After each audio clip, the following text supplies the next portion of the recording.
Red on Logbook here for Wistoria chapter 53, and we're starting off actually where we left off with Emma.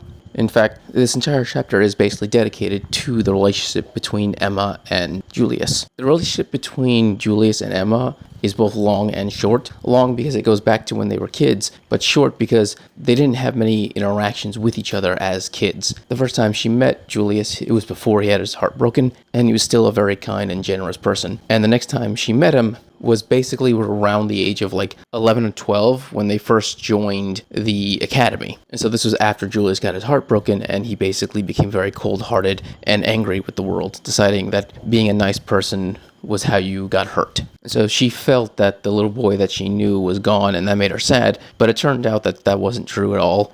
Julius, just as we know, was just hiding the fact that he's a good person behind this fake hatred and rage. Well, not all of it's fake. He is very arrogant. It kind of happens when you're that much of a prodigy. But anyway, she realizes that he was still a good person basically at the moment she murdered him, because when she blasted that hole through him, the first thing he did wasn't attack back or even get mad at her. He casted a spell that seems to slow down the effects of her illness, because she is deadly allergic to flowers, and when he realized she was touching them, he knew that he had to save her. So his last act wasn't to get revenge for being murdered, it was to try to save his friend. And he also told her not to end up like her brother. And as she's dragging herself out of the medical ward, she actually still has Julius's magic on her that is still protecting her from the flowers. At this point, she's received most of her treatment from actual medical professionals, so she's going to survive. It's just that without Julius, she really would be dead at that point.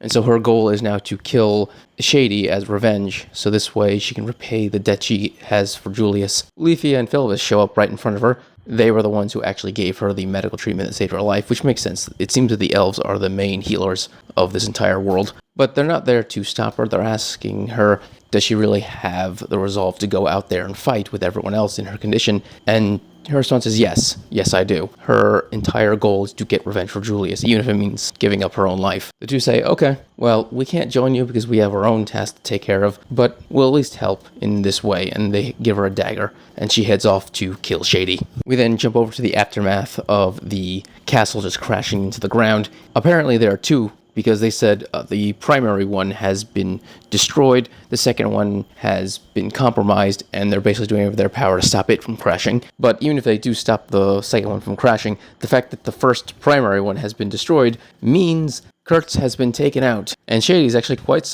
happy and celebrating. Apparently, she's been having her doubts about Charles this entire time, but he succeeded in his mission, so she's happy. She's actually gloating about it at the moment. Hearing this and understanding that Kurtz has been taken out, and possibly even dead, because Will doesn't know he was saved, means that the Cullis panel and the control over the entire tower is now up for grabs, and is most likely about to be seized by Gothica. And so Will's now primary goal is to get back to the panel and save it and protect it, but at the same time he has to deal with Shady because she's clearly a threat, because she's the puppet master. If they don't take her out, they still have the puppets to deal with, and so now Will has to decide, does he go save the panel or does he take out the puppet master? That's when Julius's friends show up, because they also want to kill Shady with everything they got. Shady, of course, starts mocking them, saying that, oh, you need a new master to puppet you around? I'm happy to volunteer. Basically just mocking the fact that, well, she killed Julius. But it suddenly made making the decision of what Will should do a lot easier, because now that they have reinforcements, they can surround and overtake Shady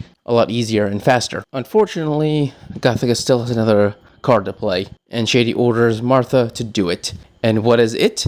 It is a massive spell being cast by at least 8 different mages using the mage killers as wands. And what this spell does is it basically creates a giant magic circle that summons these black lilies that are able to negate and neutralize all magic. And I mean all magic. Clennet's earth hands just fall down.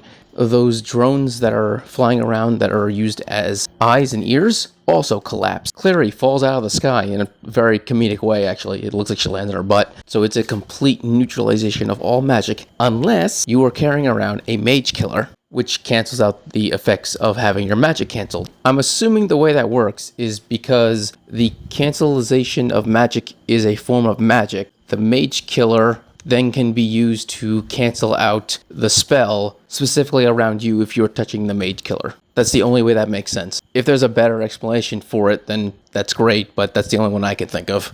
Anyway, obviously Shady has a mage killer, and she's now gloating that she's the only one in the situation that has any power. Everyone else realizes that, well, technically, Will also has power because he's not a mage, he's a sword. And so, if anyone can deal with the situation, it's him. Unfortunately, Shady isn't stupid. She's proven herself to be quite intelligent, actually. And they have a second card that's supposed to be used during this situation, which is the Dwarf Killers. Those spells that Kurtz used earlier on against Will when he wasn't able to use Weiss. They're basically weak magic beasts that have no core. As such, you can't destroy them with physical attacks. You have to use magic. Lana's like, wait, how do you have those?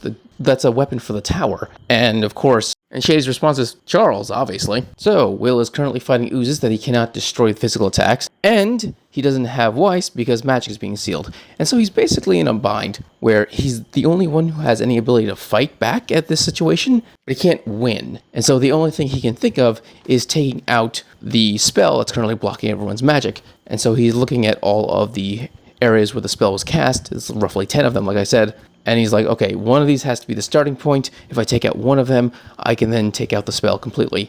Shady is like, oh, I see what you're doing. I'm not going to let you do that. And so now she's just attacking Will with her magic while the oozes are attacking, so he's just being overwhelmed. That's when Emma finally shows up and tries to stab Shady in the back.